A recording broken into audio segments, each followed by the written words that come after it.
Hey there, it's so good to be here once again. Yes, for another episode of our Investment Chronicles with Amaka. So, how's your weekend? How's it going? Have you gone for one beers? Well, let's not play too much. Yes, but it's good to unwind. But remember that property business is good business. Yes, and investment in property will take you a long way. So, for those of you who don't know me, my name is Amaka Adebowale. I am your realtor, madam. Yes, and today we'll be talking about property for sale. Okay, that's renovating to sell or renovating to rent. Yes, that's what we're going to be talking about. Yes, you might say, oh, yes, it is one of the most common ways, okay, of making money or investing money in real estate. However, you need to know how to do it properly because most people don't. Okay, so that's why I'm here. Yes, yours truly is here to guide you so that you do not make those mistakes. So let's get to it. Purchasing property for rents or for sale, but you're renovating. Okay, so first of all, you need to consider buying cheap, or let me not say buying cheap, or getting a good deal, okay, on the property you want to renovate. This is critical because you have to add a markup price, yeah, and by the time you add that markup price, which should be like 25%, and you see that it's way above the market's price or market level, then you know that it's not a good deal. So you must buy cheap or buy affordable so that by the time you finish renovating, you add all the costs to that, you will make a good profit, because the essence of this is for us to make money, right? Okay, so that's the first thing. Get a good deal on the house, buy cheap. The next thing you need to consider is understanding your market. Okay, who are you going to sell to? What's your target audience? Okay, when you're talking about your target audience, you need to know, okay, am I focusing on retirees? What do retirees like? Okay, they like a quiet environment, they like a place where you can get the neighborhood stores nearby, especially maybe a clinic or hospital. They don't like too much fuss, like going up and downstairs, so maybe they like bungalows or maybe just one story. Okay, or are you thinking about selling to a young family, or are you thinking about selling to a professional? Professionals, like they are on the career ladder, they want ease, no stress, so everything has to be serviced and all that. So that's just telling you understanding your market is also important when you go into purchasing a property to renovate and sell or rent. Okay, the next factor is have a plan. It might sound so no-brainish, but people go into this without having a plan. Have a plan. What exactly are you going to renovate? What exactly are you going to repair? Okay, don't just get the building and then now start touching up everything. No, by the time you get the building and you look around, you must know what you want to repair. Is it the landscaping? Is it the bathrooms? Is it the kitchen? Is it the master bedroom? So whatever it is that you have in that plan, stick to it, stick to it, because if you don't, you might get carried away. Okay, and that's our second point. Have a plan when you are going into purchasing a property to renovate and rent. Otherwise, your expenses are going to skyrocket, and as I said earlier, you would not want that, because you're in this to make a profit. So it's very critical that you stick to your plan and your budget. Now, the third thing you need to consider when purchasing a property to renovate and sell is how will I put it now? Renovating the property to general tastes. Okay, what do I mean?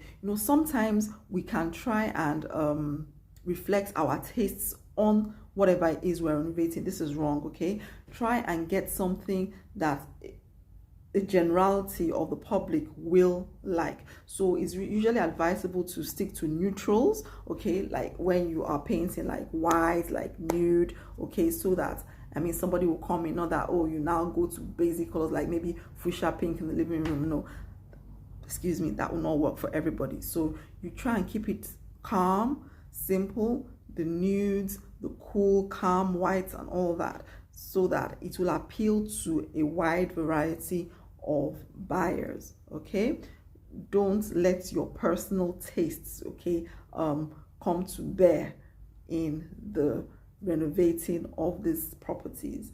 All right, so that's number 3. Be mindful that when you're renovating, it should cover the tastes of a wide range of people. Okay, now number 4, for you to consider when you're purchasing a property, okay, for renovating to sell, is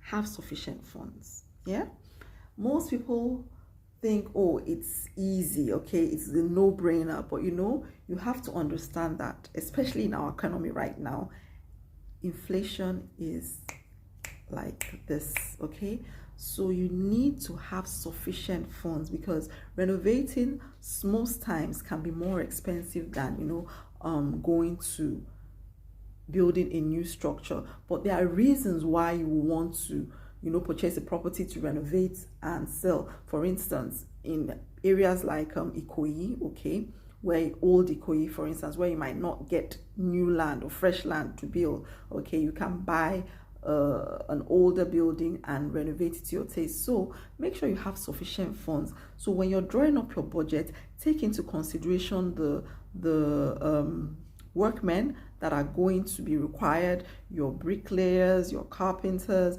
your architects, your painters, take them, all those costs into consideration. Okay, so as I was saying, that you need to have sufficient funds. Yeah, is really critical to the success of your renovating the building for rent or for sale. So make sure you know your bottom line, and you have you make provision, okay, for any extras that you might need. And also putting like finishing touches in there also is more expensive than building. All right, so that's number 4. Then number 5, okay, when you are buying a property to renovate and sell, is you need to understand your market. Understand your market. Is the market stagnant at the moment, or is it a low market? There are some times that people are not buying properties, okay, or maybe that area is saturated, has reached its peak. So you need to know the market. You need to understand your targets, your target market, also the preferences, what they will like, okay, and you need to factor all that into your business. Okay, so I like to run down the 5 things again so that I make sure we're on the same page. So number 1, you need to buy cheap, okay, so that you can have your markup, because you know that when you're buying the house, you're not just going to put it on the market straight, you still have a lot of work to do, so you need to buy cheap. Number 2, you need to have a good plan, okay, stick to your plan. When you want to renovate, don't just start going everywhere. Look at the basic areas that you touch up so that you can still get a good profit. Number 3 is that you should renovate to suit most tastes, okay. Don't just let it be what you want, let your renovation suit a wide audience, so that when you're selling, it will be attractive to more people. Number 4, you need to look at your funds, okay. Make sure you have sufficient funds, because even though it sounds easy, it's time consuming, it's capital intensive, so you need to consider. So number 5 is understanding your market, okay. Who is your target audience? Is the market experiencing a sludge? Is the market flat? Is the market on low? So I hope these points, will help you, okay, if you're embarking on purchasing a property to renovate and sell, or renovate and rent. So till I see you next week, have an awesome time and keep on this channel. Yeah, follow me for more tips and suggestions and listings for your real estate investments. So your real estate realtor madam signing out.